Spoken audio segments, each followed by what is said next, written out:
the issues that they raised, when you look at them, are the kinds of issues that we expected to be raised. EY is a creditable international firm. It's a changed auditor for us. And so when they turn around and say, if certain things do happen or if certain other things don't happen, this could be critical.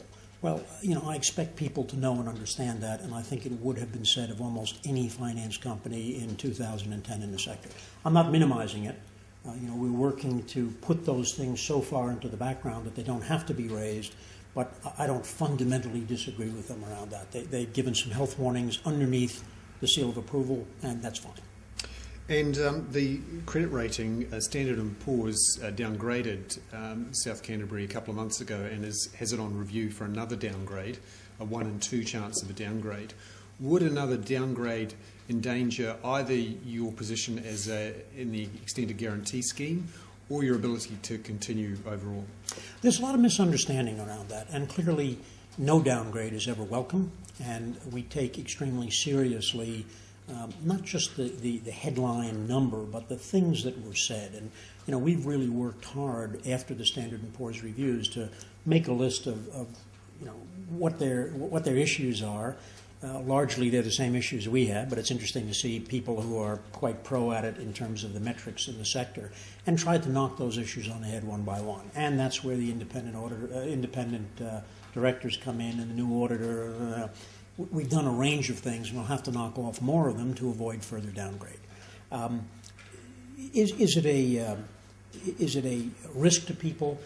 There is a sense in which it is a risk, but it's the mechanics of it that people need to understand. There was a lot of misinformed comment that up until we got into the guarantee, that if there was another notch down, the world was over and we wouldn't get in. Well, the fact was that we were of the correct rating at the time of application. Those were the rules. There was every indication that if we'd had a downgrade before we got in, that would not have barred us from being in.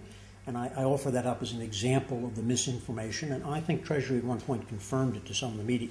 Now there's this feeling that, now you're in, and how did that happen? Well, it was a lot of hard work. It wasn't an accident on anybody's part. If you get downgraded, does the world end? The answer is no. If you get downgraded, you stay in that scheme. And it makes sense. You can't go along and say to Bernard Hickey, put your money in and I'll guarantee it, but by the way, if things beyond your control happen, well, suddenly you're unguaranteed. It just doesn't work that way. So we're in for the duration. All of these things are subject to a certain amount of discretion within the ministry and so on to override or do things. So, that is always the case. But the fundamentals of the program are we're in, the deposits are guaranteed, and we certainly are going to do everything we can to make sure that the issue never arises. But it's not a worry for investors that come in on first debenture. What they should be looking at is not which properties do I invest in or how many cows.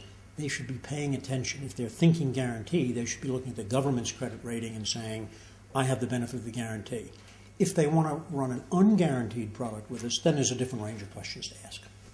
Now, just finally, South Canterbury Finance for many people is Alan Hubbard. And obviously he's been heavily involved in the recapitalisation. It's an inevitable question for anyone who's investing in South Canterbury Finance.